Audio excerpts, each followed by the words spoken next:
نحمدہ و نصلی علی رسولہ الکریم اما بعد۔ محترم بزرگوں، یہ دوسری ویڈیو آپ حضرات کے سامنے قربانی کے مسائل سے متعلق ہے۔ قربانی اسلام کا ایک عظیم عاشقانہ اور بے حد فضیلت والا حکم ہے، جسے اللہ کی بندگی اور خوشنودی کے طور پر انجام دیا جاتا ہے۔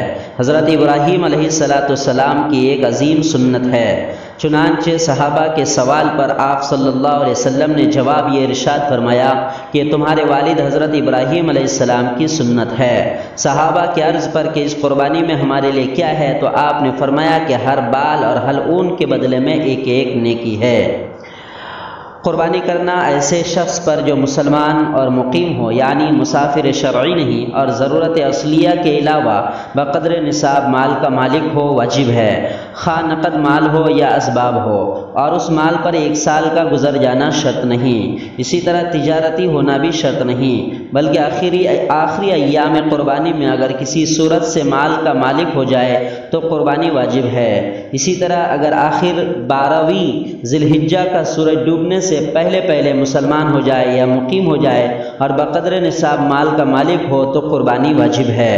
اسی طرح ضرورت اصلیہ، وہ ضرورت جو جان یا آبرو کے متعلق کے ہوں، یعنی اس کا پورا نہ ہونے سے جان یا آبرو جانے کا خوف ہو، مثلا کھانا پینا، کپڑے، رہنے کا مکان، پیشہ ور کو اس کے پیشہ کے اوزار اور آلات اور مشینیں وغیرہ، باقی بڑی بڑی ڈیگیں اور بڑے بڑے فرش اور شامیانے اسباب ضروریہ میں داخل نہیں ہے۔ قربانی کے مسائل کے تعلق سے جس آدمی کو قربانی کرنے کا ارادہ ہو، اس کے لیے مستحب یہ ہے کہ ماہ ذی الحجہ کے آغاز سے قربانی کرنے تک اپنے بال اور ناخن نہ کاٹے۔ ذبح کرنے کا مسنون طریقہ یہ ہے، قربانی کا جانور قبلہ رخ لٹا کر انی وجہت وجہی للذی فطر السماوات والارض حنیفا وما انا من المشرکین ان صلاتی ونسکی ومحیای ومماتی للہ رب العالمین لا شریک لہ وبذلک امرت وانا اول المسلمین پڑھے، اور ذبح کرنے سے پہلے یہ دعا پڑھے، اللہم منک ولک، پھر بسم اللہ اللہ اکبر کہہ کر ذبح کرے، اور ذبح کرنے کے بعد یہ دعا پڑھے، اللہم تقبلہ منی کما تقبلت من حبیبک محمد وخلیلک ابراہیم علیہ السلام۔ اور اگر دوسرے کی طرف سے ذبح کر رہا ہے تو منی کی جگہ من فلان کہے اور فلاں کی جگہ اس کا نام لے لے۔ جو شخص بذات خود صحیح طریقے سے ذبح کرنے پر قادر ہوں، اس کے لیے اپنے ہاتھ سے ذبح کرنا سنت ہے۔ رسول اللہ صلی اللہ علیہ وسلم نے از خود قربانی فرمائی ہے۔ اور اگر کوئی قربانی کرنے پر قادر نہ ہو تو دوسرے کو اپنا وکیل بنا سکتا ہے۔ عورت کے لیے مسنون ہے کہ وہ کسی مرد کو ذبح کا وکیل بنائے۔ دوران ذبح نائب کا موجود ہونا مستحب ہے۔ رسول اللہ صلی اللہ علیہ وسلم نے حضرت فاطمہ رضی اللہ تعالیٰ عنہا کو اس بات کا حکم فرمایا تھا کہ تم اپنی قربانی کے پاس کھڑی رہو۔ جانور ذبح کرنے کے بعد ٹھنڈا ہونے سے پہلے اس کا سر الگ کرنا یا کھال اتارنا مکروہ ہے۔ ایام قربانی، یعنی قربانی کے ایام 3 دن ہیں، 10 ذی الحجہ سے 12 ذی الحجہ کے غروب تک، لہذا 10 ذی الحجہ سے قبل قربانی درست نہیں ہے۔ البتہ شوافے کے یہاں 13 ذی الحجہ کے غروب تک قربانی کی جا سکتی ہے۔ شریعت مطہرہ میں 3 قسم کے جانور کی قربانی درست ہے، اس شرط کے ساتھ کہ پالتو ہوں، وحشی نہ ہو۔ پہلی قسم اونٹ نر و مادہ، دوسری قسم بکرا بکری، مینڈھا دمبا بھیڑ نر و مادہ، تیسری قسم گائے بھینس نر و مادہ۔ قربانی درست ہونے کے لیے بھیڑ بکرا بکری سال بھر، اونٹ 5 سال اور گائے بیل بھینس کا مکمل 2 سال کا ہونا ضروری ہے، اور شوافے کے یہاں بکرا بکری بھی 2 سال کے ہونے چاہیے۔ قربانی کے جانور میں شرکت، بڑے جانور مثلا اونٹ گائے بیل اور بھینس 7 افراد کی طرف سے کافی ہوں گے، اور چھوٹے جانور مثلا بکرا بکری مینڈھا مینڈھی ایک ہی فرد کے طرف سے کافی ہوں گے۔ جانوروں کے عیوب و نقائص قربانی کے درست ہونے کے لیے جانور کا ہر ایسے عیوب سے پاک ہونا ضروری ہے جس کی وجہ سے اس کے گوشت وغیرہ میں کسی قسم کا نقص اور خرابی پیدا ہو جائے۔ ایسا لنگڑا جانور جس کا لنگڑا پن ظاہر ہو، یعنی جو چراگاہ یا قربان گاہ تک از خود چل کر نہ جا سکے، ایسے جانور کی قربانی درست نہیں۔ بہت زیادہ بیمار اور اتنا دبلا کہ ہڈیوں میں گودا ختم ہو گیا، ورنہ معمولی بیماری مانے نہیں ہے۔ ناک کان ہاتھ پیر تھن سرین یا دم کٹا ہو جانور یا پیدائشی طور پر یہ اعضا نہ ہو، البتہ اگر تھوڑا سا کان اس طرح کٹا ہو کہ وہ جسم سے الگ نہ ہوا ہو، یا کان پیدائشی پیدائشی طور پر چھوٹے ہوں تو قربانی کے لیے کافی ہیں۔ اسی طرح خنثی جانور کی قربانی درست نہیں ہے۔ اسی طرح جو جانور نجاست اور گندگی کھاتا ہو تو اس کی بھی قربانی درست نہ ہوگی۔ ہاں اگر قربانی سے 10 روز پہلے باندھ کر چارہ کھلایا جائے تو درست ہے۔ پاگل جانور کی قربانی درست ہے کیونکہ پاگل پن قربانی کے لیے عیب نہیں۔ ہاں اگر پاگل پن کی وجہ سے کھا پی نہ سکتا ہو تو اس کی قربانی درست نہیں ہے۔ اسی طرح جس جانور کے پیدائش سے ہی سینگ نہیں یا سینگ تو تھے مگر ٹوٹ گئے تو اس کی قربانی درست ہے، البتہ اگر سینگ بالکل جڑ سے ٹوٹ گئی ہو تو قربانی درست نہیں۔ اسی طرح جس جانور کی زبان کٹی ہوئی ہو، اگر وہ بکرا بکری ہے تو قربانی درست ہے کیونکہ وہ چارہ دانت سے کھاتی ہے، اور اگر وہ جانور گائے بھینس ہے تو درست نہیں کیونکہ یہ چارہ زبان سے کھاتے ہیں۔ جو جانور پوری طرح ایک یا دونوں آنکھوں سے اندھا ہو اس کی قربانی درست نہیں۔ جس جانور کے سارے دانت گر گئے ہوں یا گھس گئے ہوں لیکن وہ چارہ کھانے پر قادر ہو تو قربانی درست ہے، اور اگر گھاس کے کھانے پر قادر نہیں تو قربانی درست نہیں۔ بڑا جانور جس کے 2 تھنوں سے دودھ نہ نکلے اور چھوٹا جانور جس کے 1 تھن سے دودھ نہ نکلے تو بھی قربانی درست نہیں، اور اگر بالکل دودھ ہی نہ دے تو بدرجہ اولا درست نہیں۔ بکری، بھیڑ، گائے، دمبا، بیل، بھینس، بھینسا، اونٹ، اتنے جانوروں کی قربانی کرنا درست ہے اور کسی جانور کی قربانی درست نہیں۔ گائے، بھینس، اونٹ میں اگر 7 آدمی شریک ہو کر قربانی کریں تو بھی درست، لیکن شرط یہ ہے کہ کسی کا حصہ 7ویں حصہ سے کم نہ ہو اور سب کی نیت قربت یعنی عبادت اور ثواب کی ہو۔ اگر کسی شخص کی نیت فقط گوشت کی ہو تو قربانی درست نہ ہوگی۔ قربانی کے لیے کسی نے گائے اس نیت سے خریدی کہ اگر کوئی اور مل گیا تو اسے بھی شریک کر لیں گے، خریداری کے بعد اگر کچھ اور لوگ شریک ہو گئے تو درست ہے، اور اگر خریدنے کے وقت یہ نیت نہ تھی بلکہ اپنی ہی طرف سے پورے جانور قربانی کرنے کی نیت تھی تو اب اس جانور میں کسی اور کو شریک کرنا بہتر نہیں، لیکن اگر کسی کو شریک کر لیا تو امیر کو جس پر قربانی واجب تھی جائز ہے، اور اگر غریب تھا جس پر قربانی واجب نہ تھی جائز نہیں۔ قربانی کا جانور گم ہو گیا اس لیے دوسرا خریدا، پھر وہ پہلا بھی مل گیا تو امیر کو ایک ہی قربانی واجب ہوگی اور غریب کو دونوں۔ اسی طرح 7 آدمی بڑے جانور میں شریک ہوئے تو گوشت بانٹنے کے وقت اٹکل سے نہ بانٹیں بلکہ خوب ٹھیک تول کر بانٹیں، نہیں تو اگر کوئی حصہ زیادہ یا کم رہ جائے گا تو سود ہو جائے گا اور وہ گناہ ہوگا۔ اسی طرح گائے، بھینس پورے 2 برس کے ہو چکے ہوں تب قربانی درست ہے، اونٹ 5 برس سے کم کی درست نہیں۔ البتہ بھیڑ یا دمبا، یہ بات رہ گئی تھی کہ بھیڑ یا دمبا اگر اتنے موٹے تازے ہوں کہ سال بھر کے معلوم ہوتے ہوں اور سال بھر والے بھیڑ اور دمبوں میں اگر چھوڑ دیے جاویں تو کچھ فرق معلوم نہ ہو تو ایسے بھیڑ دمبے سال بھر سے کم کے بھی قربانی درست ہیں۔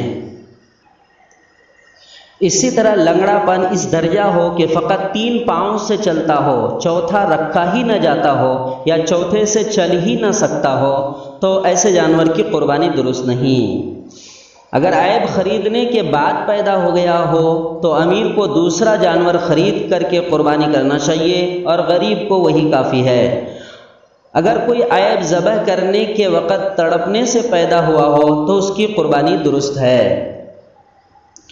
قربانی کرنے والے کے لیے اپنی قربانی سے گوشت کھانا مستحب ہے، کیونکہ آپ صلی اللہ علیہ وسلم کا معمول مبارک بقرعید کے دن نماز سے پہلے کچھ کھانے کا نہ تھا، بلکہ نماز کے بعد آپ صلی اللہ علیہ وسلم قربانی کا گوشت تناول فرماتے تھے۔ اس لیے مستحب ہے کہ عید الاضحیٰ کی نماز سے فارغ ہونے تک کچھ نہ کھائے تاکہ اس دن اس کا اول طعام اس کی قربانی کا گوشت ہو۔ قربانی کا گوشت خود کھانا رشتہ داروں، مالداروں اور فقیروں کو تقسیم کرنا درست ہے، البتہ پسندیدہ طریقہ یہ ہے کہ گوشت کے 3 حصے کیے جائیں، ایک حصہ فقیروں اور محتاجوں کے لیے، ایک حصہ رشتہ داروں اور دوستوں کے لیے اور ایک حصہ خود اپنے لیے رکھے۔ لیکن اگر کوئی پورا گوشت صدقہ کر دے یا پورا گوشت اپنے لیے رکھ لے، دونوں صورتیں درست ہیں۔ قربانی کے کھال سے خود فائدہ اٹھانا یا کسی کو دینا دونوں جائز ہے، لیکن جانور کا کوئی بھی حصہ گوشت، سر، پایا، ہڈی، چمڑا فروخت کر دیا جائے تو اب اس قیمت کو صدقہ کرنا واجب ہے، اور اب صرف غیر مستطیع فقراء ہی اس کے مستحق ہوں گے۔ لہذا ایسے جانور جہاں تملیک کا تحقق نہ ہو، مثلا مسجد، مدرسہ، شفا خانہ کی تعمیر و مرمت، کنواں کھدوائی، مدرسہ، مکتب خانہ کی کتابوں کی جلد سازی وغیرہ میں استعمال کرنا درست نہیں ہے۔ ہاں، قربانی کے جانور کی کھال خیرات کر دے یا اس سے کچھ بنوا لے یا ایسی چیز سے بدل لے جو باقی رہ سکے، جیسے ڈول وغیرہ۔ قربانی کا گوشت کھال یا کھال کی قیمت قصائی کی اجرت میں دینا جائز نہیں۔ اسی طرح امام اور مؤذن کو خدمت مسجد کی اجرت میں دینا جائز نہیں، البتہ اگر کسی مسجد میں یہ دستور بھی نہ ہو اور صاف کہہ دیا گیا ہو کہ یہاں کھال وغیرہ نہ دیں گے، تو پھر کوئی امام اگر غریب ہو تو قیمت یا کھال، اور اگر امیر ہو تو صرف کھال دے دینا جائز ہے۔ ہاں جی ٹھیک۔ قربانی کے متعلق کچھ لوگ فون پر سوال کیے ہیں، تو ان میں سے 2-3 باتیں بڑی اہم ہیں۔ ایک سوال یہ تھا کہ قربانی کریں یا صدقہ کر دیں، جبکہ ابھی لاک ڈاؤن کا زمانہ چل رہا ہے، لوگوں کے حالات خراب ہیں، تو ہم کوئی اتنی بڑی رقم قربانی میں خرچ کرنے کے بجائے اگر کسی غریب کو ہی ہم راشن بھر دیں، غریب کے ہم تعاون کر دیں تو کیسا ہے؟ اس کا صاف جواب یہ ہے کہ قربانی صاحب نصاب اور صاحب حیثیت پر فرض ہے، جس طرح نماز فرض ہے۔ اس لیے قربانی کا حصہ اور اس کے حصے کی رقم صدقہ کر دینے سے قربانی کی فرضیت ادا نہیں ہوگی، نہ ساقط ہوگی۔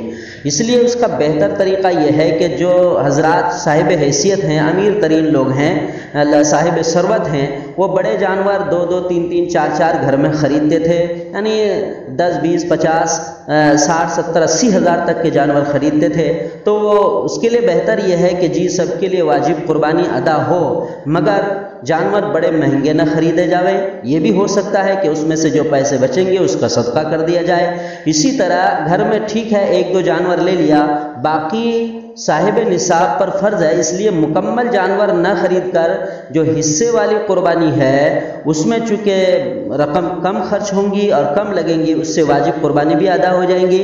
اس لیے مثال کے طور پر 1 جانور خرید لیا، اس میں 7 لوگ شریک ہو گئے بڑے جانور میں، یا چھوٹا جانور 1 خرید لیا اور باقی لوگوں کی طرف سے جن پر گھر پر واجب ہے ان کے لیے حصہ لے لیا، تو اس طرح بھی رقم کی بچت ہو سکتی ہے اور غریبوں کی مدد کی جا سکتی ہے۔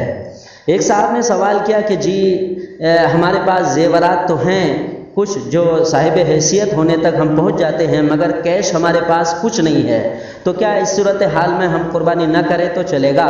تو اس کا جواب یہ ہے صاف طور پر کہ دیکھیے، زیورات اگر شوہر کے پاس ہے یا بیوی کے پاس، اگر بیوی کے پاس ہے تو شوہر کو چاہیے کہ بیوی کے اوپر جو قربانی واجب ہوئی ہے اس کی واجب قربانی شوہر ابھی ادا کر دے، یا شوہر کے پاس ایسا کوئی سامان ہے جو صاحب نصاب اور صاحب حیثیت ہونے تک پہنچتا ہے لیکن اس کے پاس کیش نہیں ہے، لیکن بیوی کے پاس کیش ہے، تو شوہر کے طرف سے بیوی ادا کر دے اور پھر شوہر بعد میں وہ پیسے ان کو چکا دے۔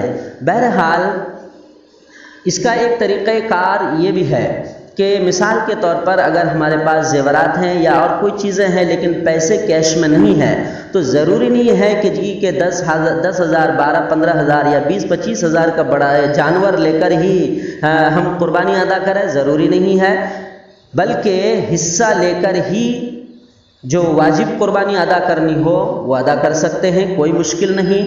1,500-2 ہزار میں حصے والی قربانی ادا ہو جاتی ہے، جس سے اپنی فرضیت بھی ادا ہو جائے گی، اور 1,500-2 ہزار کا انتظام ہر کس و ناکس کے پاس عموماً ہوتا ہی ہے۔ اسی طرح ایک مسئلہ یہ پوچھا گیا کہ قربانی کا گوشت کسی غیر مسلم کو دے سکتے ہیں یا نہیں؟ جی بالکل، قربانی کا گوشت غیر مسلم بھائیوں کو دینا جائز ہے۔ ابھی کی صورتحال میں جن حالات میں ہم ہیں، ابھی 2 فائدے ہیں غیر مسلم بھائیوں کو قربانی کا گوشت دینے میں۔ ایک تو ان کی مدد بھی ہو جائیں گی، اور دوسرا تالیف قلب، ان کا قلب بھی جیتا جائے گا، دل بھی جیتا جائے گا، جس سے دوستی اور ہمدردی بھی بڑھے گی۔ یہ مسئلہ تھا جو سوال کیا گیا تھا۔ امید کہ اس کا کافی جواب ہوا ہوگا، واللہ اعلم۔ واجب قربانی ادا کرنے کے لیے جو ادارے حصے والی قربانی کی اشتہارات شائع کرتے ہیں، درخواست ہے کہ آپ کا جن پر اعتماد ہو اور آپ انہیں جانتے ہو انہی کے ذریعے سے حصے والی قربانی ادا کرائیں، ورنہ عموماً ایسا ہوتا ہے کہ جی ہم نے تو جمع کر دیا ہے مگر صرف ہم نے سنا تھا یا ہم نے جانا تھا، ہم نے اس کی تحقیق نہیں کی، تو پھر واجب قربانی یا فرض قربانی کے ادا ہونے میں دشواری ہو جاتی ہے، پتہ نہیں ادا ہوتی ہے کہ نہیں۔ مجھ ناچیز کے پاس بھی لوگ اعتماد کر کے جمع کرتے ہیں، اور میں الحمدللہ پچھلے کئی سالوں سے معتمد علماء اور اشخاص کے ذریعے سے یہ فریضہ انجام دیتا ہوں۔ للہ الحمد ثم للہ الحمد۔ ان تمام باتوں پر اللہ تبارک و تعالی ہمیں بھی اور آپ سب کو بھی عمل کی توفیق عطا فرمائے۔ وآخر دعوانا ان الحمد للہ رب العالمین۔